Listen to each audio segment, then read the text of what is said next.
रिश्तों पर भरोसे को हिलाकर रख देने वाला एक जुर्म। एक ऐसी कहानी जो इंसानी रिश्तों के सबसे काले पहलू को सामने लाती है। आज हम बात करेंगे कुख्यात मुस्कान ड्रम मर्डर केस की और इसकी एक एक परत को खोलेंगे। तो इसका नाम शायद सबने सुना होगा, है ना? लेकिन कभी सोचा है कि आखिर इसे ड्रम केस ही क्यों कहते हैं? क्योंकि ये नाम ही अपने आप में एक बहुत भयानक सच्चाई छिपाए हुए है। इसकी वजह सच में रोंगटे खड़े कर देने वाली है। सोच कर देखिए, एक इंसान की लाश, उसके टुकड़े करके एक नीले ड्रम में बंद कर दिए जाते हैं। और सिर्फ इतना ही नहीं, उस ड्रम को ऊपर तक सीमेंट से भर दिया जाता है ताकि वो सच कभी बाहर ही ना आ पाए। तो हर कहानी की तरह इस कहानी के भी कुछ किरदार हैं। चलिए सबसे पहले उन्हीं के बारे में जानते हैं जिनकी जिंदगी इस एक घटना ने हमेशा हमेशा के लिए बदल दी। तो देखिए, इस कहानी के सेंटर में 3 मुख्य लोग हैं। एक तरफ हैं विक्टिम सौरभ राजपूत, जो पहले मर्चेंट नेवी में थे, और दूसरी तरफ 2 आरोपी। पहली उनकी अपनी ही पत्नी मुस्कान रस्तोगी और दूसरा मुस्कान का प्रेमी साहिल शुक्ला। इन्हीं तीनों के उलझे हुए रिश्तों ने इस खौफनाक जुर्म की नींव रखी। अब आते हैं उस भयानक प्लान पर जिसे बहुत ही बेरहमी से अंजाम दिया गया। देखिए, ये कोई गुस्से में अचानक उठाया गया कदम नहीं था, नहीं, बल्कि ये एक ठंडे दिमाग से सोच समझ कर रची गई साजिश थी। तो बात शुरू होती है 4 मार्च से। इस दिन सौरभ राजपूत की चाकू मारकर हत्या की जाती है। लेकिन कहानी यहीं खत्म नहीं होती। इसके बाद जो हुआ वो सच में इंसानियत को शर्मसार करने वाला था। उनकी बॉडी के टुकड़े किए गए, उन्हें एक ड्रम में भरा गया और फिर उसे सीमेंट से पूरी तरह सील कर दिया गया। यह शायद एक परफेक्ट क्राइम बन भी जाता अगर उस ड्रम का बहुत ज्यादा वजन और उससे आती तेज बदबू लोगों का ध्यान ना खींचती।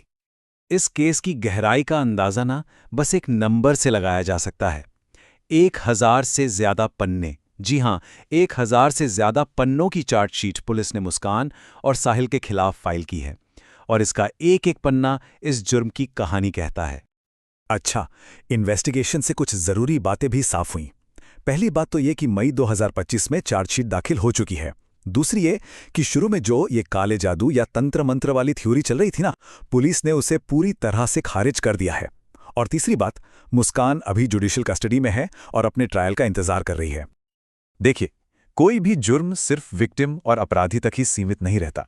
इसका असर एक सुनामी जैसा होता है जो अपने रास्ते में आने वाले कई परिवारों को तबाह कर देता है। और शायद इस पूरी कहानी का सबसे ज्यादा दिल दहला देने वाला हिस्सा बस ये एक लाइन है, पापा ड्रम में हैं। ऐसा सौरभ की मां का कहना है कि ये शब्द उनकी छोटी सी पोती ने कहे थे। जरा सोचिए, उस बच्ची के दिमाग पर क्या बीती होगी। और इस जुर्म का असर सिर्फ सौरभ के परिवार तक ही नहीं रहा। मुस्कान के खुद के माता पिता ने उससे पब्लिकली सारे रिश्ते तोड़ लिए। पूरे परिवार को समाज में बहुत कुछ झेलना पड़ रहा है, और यहां तक कि खबरें ये भी हैं कि वो लोग इस बदनामी से बचने के लिए शहर छोड़ने का सोच रहे हैं। ये एक ऐसा दाग है जो शायद ही कभी मिटे। पर कहानी में एक और मोड़ बाकी था, एक ऐसा मोड़ जिसके बारे में शायद ही किसी ने सोचा होगा। ये एक बहुत ही अजीब सी बात है, जरा सुनिए। एक तरफ मुस्कान ने जेल से लॉ की पढ़ाई करने की इच्छा जताई है। क्यों? ताकि वो अपना केस खुद लड़ सके। और दूसरी तरफ सच्चाई ये है कि उसने सिर्फ 8वीं क्लास तक ही पढ़ाई की है। अब इसे क्या कहा जाए? खैर, जेल अथॉरिटीज भी उसके इस अजीब सी रिक्वेस्ट पर सोच विचार कर रही हैं। लेकिन जाहिर है, लॉ की डिग्री के लिए पहले स्कूल की पढ़ाई तो पूरी करनी होगी।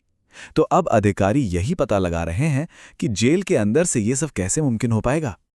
तो लीगल प्रोसेस तो अभी बस शुरू हुआ है, जो शायद सालों तक चलेगा। लेकिन ये पूरा मामला हमें एक बहुत बड़े सवाल पर लाकर खड़ा कर देता है कि एक ऐसे परिवार के लिए जो इतने बेरहम तरीके से तोड़ दिया गया हो, उसके लिए इंसाफ का, न्याय का असली मतलब क्या है? क्या कोई सजा उस नुकसान की भरपाई कर सकती है? ये एक ऐसा सवाल है जिसका जवाब शायद किसी के पास नहीं है।